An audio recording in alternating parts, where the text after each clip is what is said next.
જૂનાગઢના વિસાવદર 87 બેઠકની જે ચૂંટણી છે એ જાહેર થઈ ચૂકી છે। આગામી 19 જૂને એની ચૂંટણી છે અને 23 જૂને એનું રિઝલ્ટ આવશે। પરંતુ એ પહેલા વિસાવદરની ચૂંટણીની અંદર જે માહોલ છે એ છેલ્લા 2 મહિનાથી ગરમાવો પકડી ચૂક્યો છે। કારણ કે વિસાવદરની અંદર છેલ્લા 2 વર્ષથી કોઈ પણ ધારાસભ્ય જ નથી। જે ધારાસભ્ય 2 વર્ષ પહેલા ચૂંટણીમાં જીત્યા હતા એ ભૂપતભાઈ રાજીનામું આપી અને બીજેપીમાં જોડાઈ ગયા છે। અને હવે ત્યાં આમ આદમી પાર્ટી છેલ્લા 2 મહિનાથી ગોપાલ ઇટાલિયાને ઉમેદવાર બનાવી અને પ્રચાર કરી રહી છે। હવે ભૂપતભાઈ કે જે બીજેપીમાં જોડાઈ ગયા હતા એ હવે બીજેપીમાંથી દાવેદારી પોતાની દાવેદારી કરી રહ્યા છે। આજે ખાસ કરીને પ્રદેશમાંથી કુંવરજી બાવળિયા, ગૌતમભાઈ ગેડિયા અને અમીબેન પારેખ છે એ અહીંયા દાવેદારી અને સેન્સ લેવા માટે પધાર્યા છે।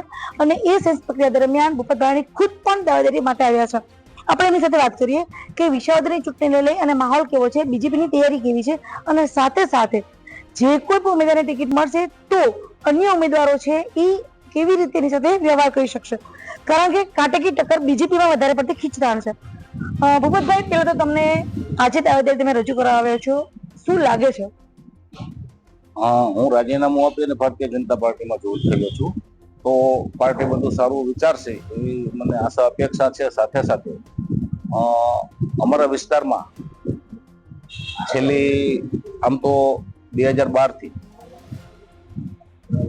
વિપક્ષના ધારાસભ્ય ચૂંટાતા આવ્યા છે, જેથી કરીને અમારા વિસ્તારની જે કામગીરી છે, અમારા વિસ્તારના જે પ્રાણ પ્રશ્નો છે એ પ્રશ્નોનું સોલ્યુશન વિપક્ષના ધારાસભ્ય નથી લાવી શક્યા। એના મને સંપૂર્ણ અનુભવ છે। જનતાનું દુઃખ હું ખૂબ નજીકથી જોઉં છું અને જાણું છું। વિસ્તારને શું તકલીફ છે, જનતાને શું તકલીફ છે, ખેડૂતોને શું તકલીફ છે એ ખૂબ જ નજીકથી હું જોઉં છું અને જાણું છું અને અનુભવું છું, કેમ કે હું પણ એક ખેડૂતનો દીકરો છું। તો અમારા વિસ્તારમાં કોણ ધારાસભ્ય બને એ એટલું બધું મહત્વનું નથી, જેટલું મહત્વનું ભારતીય જનતા પાર્ટીનો ધારાસભ્ય બને એ મહત્વનું છે। ભારતીય જનતા પાર્ટીનો ધારાસભ્ય અહીંથી જીતે અને સારી લીડથી જીતે તો ડબલ ઉત્સાહથી અમે અમારા વિસ્તારના પ્રશ્નો સોલ્વ કરી શકશું। દાખલા તરીકે અમારા ખેડૂતોને અત્યારે મુશ્કેલી ન પડે એના માટે સરકાર પ્રતિબદ્ધ છે જ।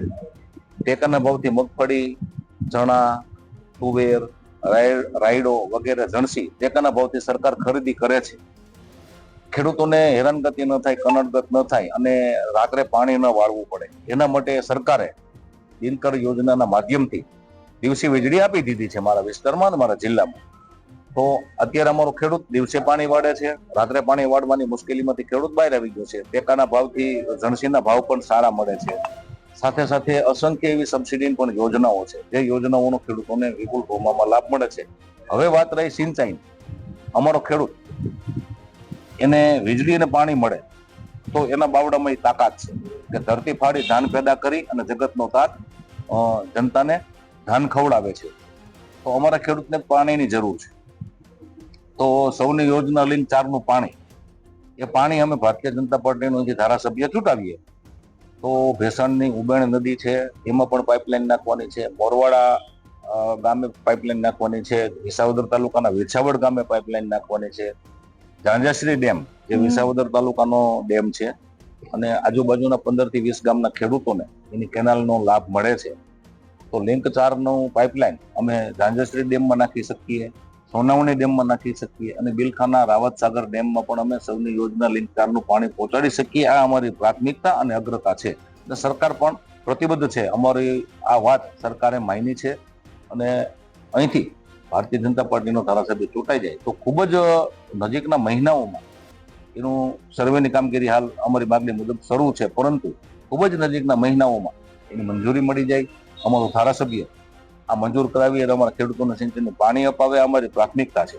બીજું અમારા રોડ રસ્તાઓ, હમણાં જ ગયા મહિને મુખ્યમંત્રી શ્રી ભૂપેન્દ્રભાઈ પટેલ સાહેબ વિસાવદર ખાતે પધારેલ હતા ત્યારે એમણે 100 કરોડ કરતા પણ વધુના રોડ રસ્તાના કામો મંજૂર કરી દીધા છે અને હજી 50, 60, 70 કરોડના કામો જે મંજૂરીમાં છે એ નજીકના મહિનાઓમાં મંજૂર થઈ જાય તો રોડ રસ્તાના પ્રશ્નો પણ અમે એકાદ વર્ષમાં આ ચોમાસું પૂર્ણ થઈએ સોલ્વ કરી શકવાના છીએ। ખેડૂતોને સિંચાઈનું પાણી અપાવવાના છીએ અને આરોગ્યને લઈ અને સરકાર પણ આજે અમૃતમ યોજના અથવા આયુષ્માન ભારત યોજનાના માધ્યમથી 5 લાખ વડુ હવે સરકારે 10 લાખ કરી દીધા છે। તો કુદરત ન કરીને કોઈ બીમાર પડ્યો તો સરકાર પોતાના ખર્ચે જનતાને સાજા કરી રહી છે। સાથે સાથે આપણા સીમાડાઓ પણ સુરક્ષિત છે ડબલ એન્જિનની સરકારમાં.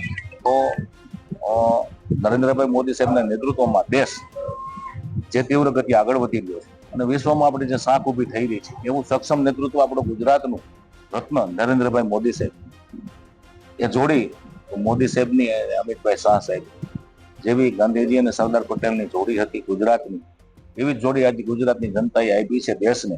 તો અમને ગૌરવ છે એમના નેતૃત્વથી.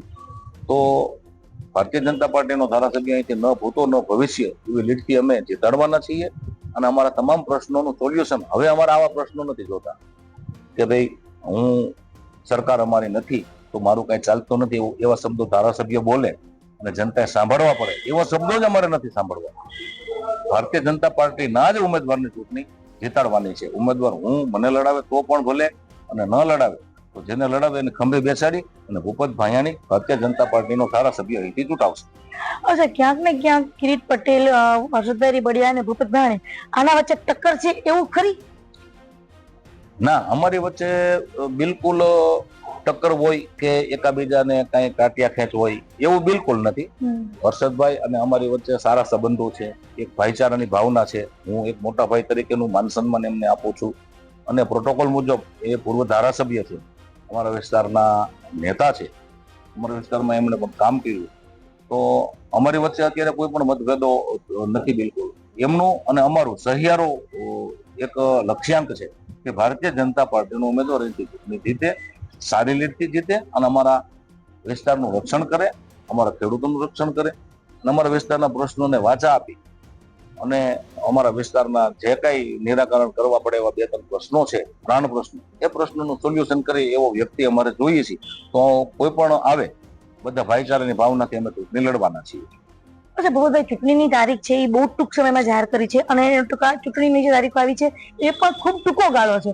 હવે વધીને 15 દિવસ, કારણ કે હજી સુધી બીજેપી નામ ડિસાઈડ નથી કરી શકી અને કોંગ્રેસના પોતાનું નામ ડિસાઈડ નથી કર્યું. આવા સંજોગોમાં તમને શું લાગે છે 15 દિવસનો ટાઈમ કોઈ પણ ઉમેદવાર માટે પ્રચાર માટે પૂરતો છે ખરી?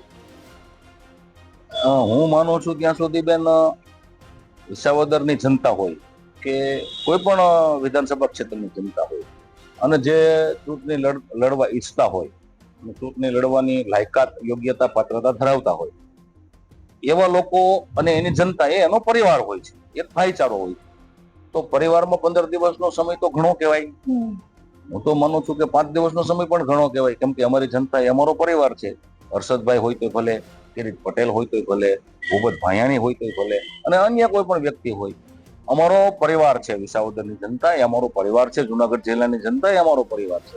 તો અમારા પરિવારમાં અમારે બીજું શું કરવાનું હોય? માત્ર ને માત્ર સંકલન કરવાનું છે. થોડું ઘણું સંકલન કરી અને અમારા જે મુદ્દાઓ છે જેમ સોલ્વ કરવાના છે, નિરાકરણ કરવાના છે. પૂરી તાકાતથી જનતાની વચ્ચે છાતી કાઢીને જવાના છીએ.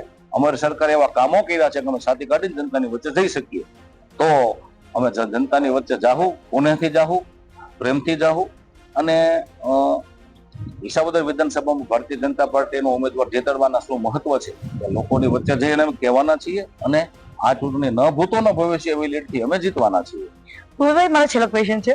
2027 ની અંદર ફરી પાછી ચૂંટણી આવશે. અત્યારે જે ચૂંટણી થાય છે એ ફક્ત જે કોઈ પણ જીતે, કોંગ્રેસ, આપ કે બીજેપી કોઈ પણ જીતે, માત્ર ને માત્ર 1 થી 1.5 વર્ષ માટેનો સમયગાળો રહેશે. પાછી 2027 ચૂંટણી આવે જ છે. તો એવું બની શકે કે અત્યારે બીજેપી છે કોઈ એવી રણનીતિ અપનાવી શકે કે જેના કારણે 2027 બેનિફિટ થાય? બિલકુલ આપની વાત હું સહમત છું બેન, અને આપનો પ્રશ્ન પણ બહુ સાચો છે. ભારતીય જનતા પાર્ટીની એક પ્રણાલી અને ભારતીય જનતા પાર્ટીની સંગઠનની કામગીરી અને અમારું સક્ષમ અને સબળ નેતૃત્વ CR પાટીલ સાહેબ કે જેમણે ન ભૂતો ન ભવિષ્ય ગુજરાતની જનતાના દિલમાં જે સ્થાન મેળવ્યું છે, CR પાટીલ સાહેબ અને ભૂપેન્દ્ર પટેલ સાહેબ. નરેન્દ્રભાઈ અને અમિતભાઈ તો એક આપણા રત્નો છે, પણ એમના ઉત્તરાધિકારી પાટીલ સાહેબ અને ભૂપેન્દ્ર પટેલ સાહેબ એમણે ગુજરાતની જનતાના ખેડૂતોને એવા કામો કર્યા છે અને એવું સબળ અને સક્ષમ નેતૃત્વ આપ્યું છે, સ્થિર શાસન આપ્યું છે, સશક્ત શાસન આપ્યું છે. તો ગુજરાતની જનતા ન ભૂતો ન ભવિષ્ય સમર્થન આપી રહી છે અને ભારતીય જનતા પાર્ટીને પણ એક પ્રેરણા લઈ રહી છે કે આ ચૂંટણી તો સેમીફાઈનલ હોય પણ ફાઇનલ જે 2027 ની છે એમાં પણ અત્યારથી બેનિફિટ મળે એવું પાર્ટી વિચારશે અને સાથે સાથે જનતાનું પણ વિચાર છે, વિસ્તારનું પણ વિચાર છે, સૌરાષ્ટ્રના ખેડૂતોનું પણ વિચાર છે. તો એ બધા મુદ્દાઓ ધ્યાનમાં રાખી અને આ ચૂંટણીમાં નિર્ણય થવાના છે. અને ભારતીય જનતા પાર્ટી પૂરી કમર કસી અને ન ભૂતો ન ભવિષ્ય એવી લીડથી અમે જીતવાના છીએ અને 2027માં પણ જીતવાના છીએ.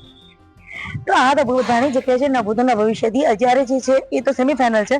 આવનારી જે ચૂંટણી છે 2027ની એ તો ફાઇનલ હશે અને જે તૈયારી છે એ ફાઇનલ માટે છે અને એના માટે સેમીફાઇનલ જીતવી ખૂબ જરૂરી છે. આશા રાખીએ કે બીજેપી છે એ એની આ રણનીતિમાં સફળ થાય અને આગામી જે ચૂંટણી છે 2025ની જે ચૂંટણી છે પેટા ચૂંટણી એમાં જીત મેળવે અને સાથે સાથે 2027માં પણ ફાઇનલની અંદર જરૂર આવે. ભાર્ગવી જોશી, ગુજરાત તક, જુનાગઢ.